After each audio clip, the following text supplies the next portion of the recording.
Hello friends, હું વંદના રાજકોર.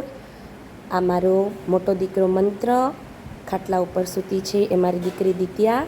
તમે જોઈ શકો છો, અમે વેકેશનની મજા માણી રહ્યા છીએ. અમારું ગામ એટલે કે માધાપર, અને ખૂબ વિશાળ એવી અમારી અગાસી ઉપર અમે જાણે રમતનું મેદાન હોય એમ સાંજના સમયે ખૂબ એન્જોય કરીએ છીએ. બનતા સુધી આઉટડોર્સ ગેમ હું અને મારો દીકરો રમતા હોઈએ છીએ. અને આ મારી મોબાઈલ એડિક્ટ દીકરી, અમે ગમે તેટલું રમીએ પણ એ એના ફોનને મૂકવા તૈયાર નથી.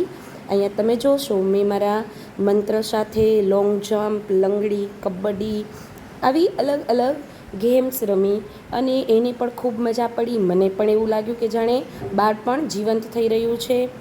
અને આ એક શારીરિક વિકાસ માટે ખૂબ જ અગત્યનું છે. બાળક જ્યારે પોતાના માતા પિતા સાથે રમે છે ત્યારે એને પણ ખૂબ આનંદ થાય છે. અને અહીં તમે જુઓ છો, આમ તો લંગડી રમવી કાંઈ સરળ નથી હવે અમારા માટે, પણ બાળક માટે આપણે બધું કરી શકીએ છીએ. કારણ કે અત્યારે સૌથી અગત્યનું છે કે બાળક કઈ રીતે મોબાઈલથી દૂર રહે.